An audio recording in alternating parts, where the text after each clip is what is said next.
Okay, the news today, we want to give you some updates on this strange story that is going nowhere, where we're trying to have a skit telling you that Inspector Luger from Barney Miller is going to save the world before Christmas 2021.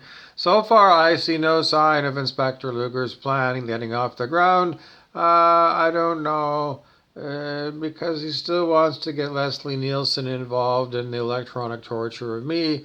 That's what the electronic AI sometimes does. It'll take a popular subject like a new movie, and then it'll want to include that in its daily torture of me. And so they'll flash pictures of, the dead naked lunch star at me, and then, torture me by, sending electronic beams of microwaves or something at my dick pic all day. I don't know. I mean, as part of the torture routine is that they do keep up with, subjects. I mean, does that look like that's fun? Does that look like a fun thing to be done electronically? Anything else that they want to be talked about right now is being hijacked by another group that are saying, well, if you're going to hijack Bob, instead of them just going and breaking the machines that hijack me, they hijack the hijackers and then they go around having a jack off session. And then they give you this black humor and then you're supposed to laugh. And I don't know, is it really funny? I don't know. I think that people are incredibly hard to handle. These are known as the can't tell you, but by the time you figured it out, and he's trying to lead the witness, and then the other ones are saying, we're not going to play this game. It's I can't tell you. But every time I say I can't tell you, it means somebody's blocking. This is an absolute horrific way to live your life. Do you think this is wise? I gotta tell you, this is the way that your life is gonna be. Just because once I can't tell you anything other than you do whatever. If it's happening to me, then don't you think it can happen to you? The only thing that's going to protect you is if a whole collective of human beings raises their consciousness. You can start by stop eating meat, and don't get drunk and stupid. So stop drinking booze. It's poison. I don't want to tell you, but Anyways, I guess those are two things. If you did that, that would raise your consciousness significantly, believe it or not. And it would certainly be like a big to do that you could signal to everybody, virtue signaling that, that you actually did do something. That's what you could do for your New Year's. For your New Year's resolution, you could say, I'm going to stop drinking booze. This is my last drink ever. A New Year's resolution, and I gotta stop the drinking. I gotta tell you, I heard it from my grandpa. My grandpa said it was New Year's 1948, and he said I gotta stop drinking until. No, anyways, it doesn't work. Sorry, you're just making joke. It doesn't help. Anyways, you could do that. Your New Year's resolution could be, I'm going to quit eating meat. That's a good one. That would raise your vibration a hell of a lot. Seriously.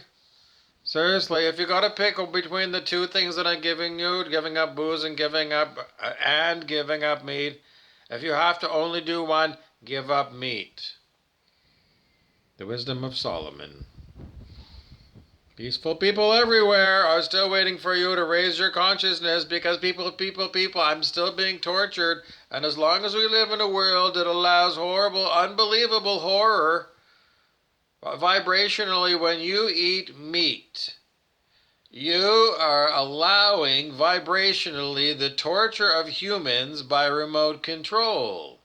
Because it's like as the collective goes, so goes what basically the abilities of what people can do here on planet Earth. In other words, if you add to the torture of animals, then you basically are given your daily intention to the killing and factory farming of animals, the slaughter, the horror of, horrors. You allow that to go on.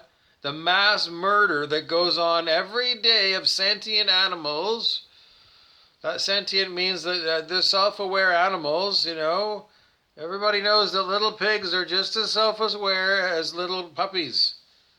And you love little puppies, and you know that you would love little pigs too. Because you give them around the right kids, and the certain kids, well, they're going to love the pigs as much as the puppies. Just don't tell me because, I just don't want to tell you because when you vibrationally, as a human being, allow the slaughter of animals for your food, you lower the vibration. And that lowered vibration also allows for the torture of human beings by remote control. I know it would make a lot more sense if only meat eaters were the ones that were targeted people. That would be really something you would expect to happen from, I don't know, maybe, I can't tell you. We've been looking into the Marengovian from The Matrix, and I don't know, because he's always looking for a way to start a new war, and maybe that's a good idea.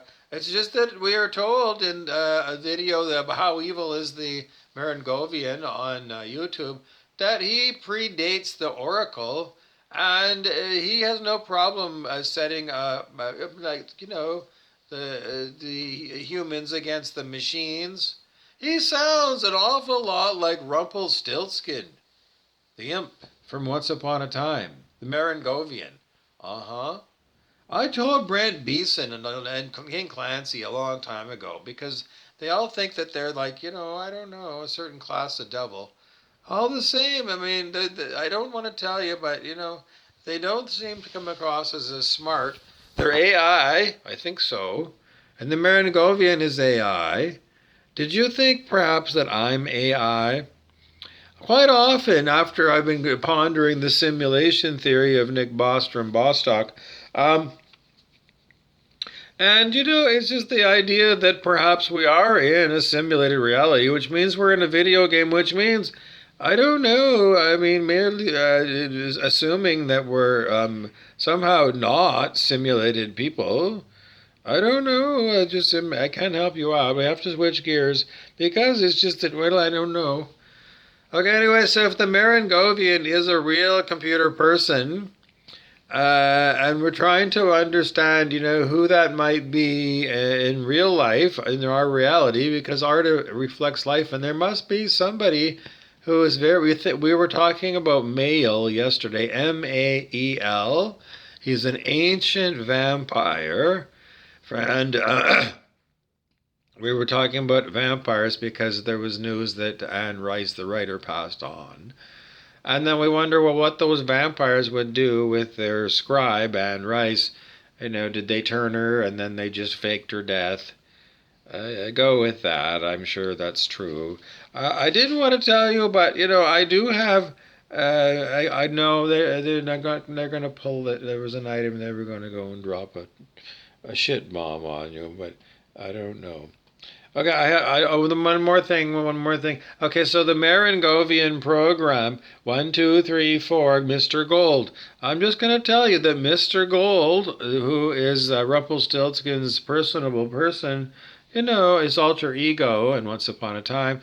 Well, I don't want to tell you, but, generally speaking, I mean, if the Marengovian is capable of creating heavens and earth and creating wars in heaven and creating wars on earth, then he does sound a lot like, sympathy for the devil. Now, which devil are we talking about? Is it Satan or Lucifer or the Marengovian, or is it Rumpelstiltskin? I mean, you got an awful lot of evil characters that are unbelievably godlike in their power to create whatever they want, and if they don't seem to have a happy side to them, a side that wants to I don't know.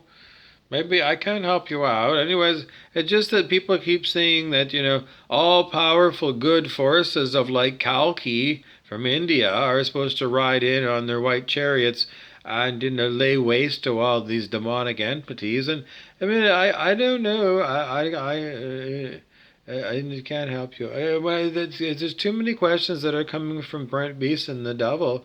And, the questions are not productive because they're just going, I don't know, I can't tell you, I don't know. And those kind of questions are when you have Brent Beeson around because whatever he is, he's not in integrity. In integrity for Brent Beeson, and he's not even in integrity enough to ensure his future. Because he's Well, I don't. He's a force of not stupid. He's a stupid. If you were going to go and put him on the graph of characters between good and evil on one axis, intelligent and smart on the other, Brent Beeson appears to us as evil, stupid.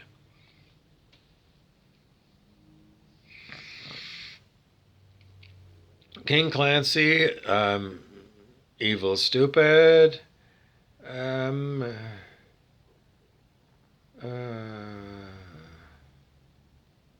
I don't know. The Maringovian come across as evil, stupid. Can you come up with an example of evil, intelligent?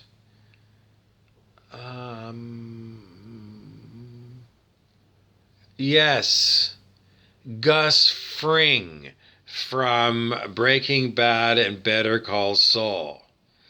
Evil and intelligent. Gus Fring. Gus Fring is the reason probably why planet Earth feeds you. If you were going to pick somebody,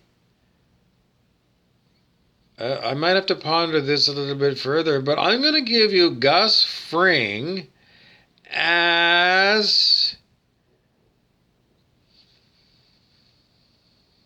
It was pretty good. Somebody gave us hero of the Soviet Union. In the old days under communist Russia, hero of the Soviet Union was like unbelievably prestigious, honorific. It was supposed to be infused with the communist version of love. So yeah, Gus Fring, hero of the Soviet Union.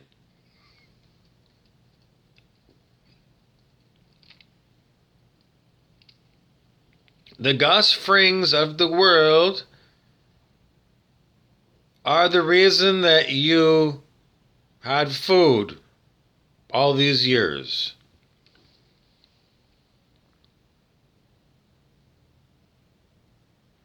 So it's very hard to go and put him on this category, Gus Fring, because he's like, from your small-minded, egoic personality, you might say Gus Fring is intelligent evil.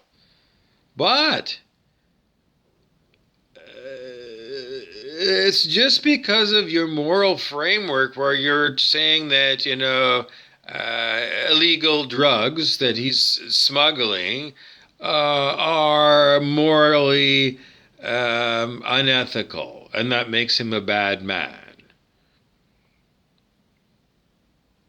I mean, Purdue Pharmaceuticals gave opioids to all kinds of people, and all kinds of doctors illegally prescribed them. But you're going to call Purdue, it's going to be intelligent good? If you're going to give that to Purdue, intelligent good, then I'm going to give Gus Fring intelligent good. Because Gus Frings of the world ran the black market. And, seriously, and they run, the main markets too. They're people that they're get it done kind of people. Well, for our world that's completely, criminal, if you can manage to get someone smart enough to figure out how to run an enormous supply chain, cross borders, including so-called illegal goods, Gus Fring is a captain of industry, and Gus Fring is the reason why you eat. Seriously, without a Gus Fring in the world today, you wouldn't have food on the table, because it's the Gus Frings of the world, large and small, because there's a whole pile of Gus Frings in this world that, sometimes I've got to look the other way, but certain things go by. Just because, it's not so much business as business. It's like, it's not only business as business, but, seriously, I don't know. It's the professionalism of Gus Fring. It's basically, in the end, someone's got to do it. That is, manage the supply chain. And it's either going to be a complete fuck up, in which case, I mean, you've got chaotic evil, and then what happens? I don't know. Nothing. No one eats. Not even the chaotic evil. And the chaotic evil will starve. One, like usually two chaotic evil looking out at each other, growling at each other, and then the rest of you are held hostage. But the Gus Frings of the world are going to be looking at that, and they're going to know that's a known hazard, and they're probably going to have, somebody on the speed dial called an executioner, and then he's going to give the executioner a song and a dance. No, he's just going to give him a name. And the executioner is going to deal with this problem the old-fashioned way, It's like, a hitman. But that's the way that Gus Fring makes sure that the food moves around the world so that you eat. And all the other goods, every other one, those are the Gus Frings. It's like, seriously, in the end, they say, seriously, we need food. And we need, everything. So that's Gus Fring, and that's why he's hero today of the world. If you want Time magazine's, that's what just called Gus Fring is the man of the year.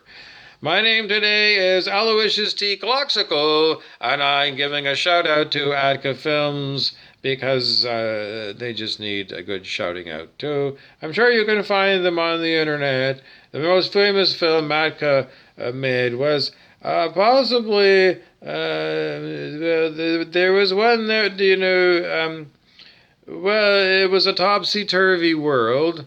Yes, it was. It was a topsy-turvy world. And they're having a hard time looking up, but it was a long time ago. It was FYT. FYT. And what does a FYT stand for? Pretty Young Thing by Michael Jackson. FYT. It was something to do with, my position, if you looked at the credits, me, Bobby Burrows, my character was known as Law. And, Law came up last week. It just did. I don't know, that character of Law just came up in my head last week with one of the cosmic characters. And I don't know.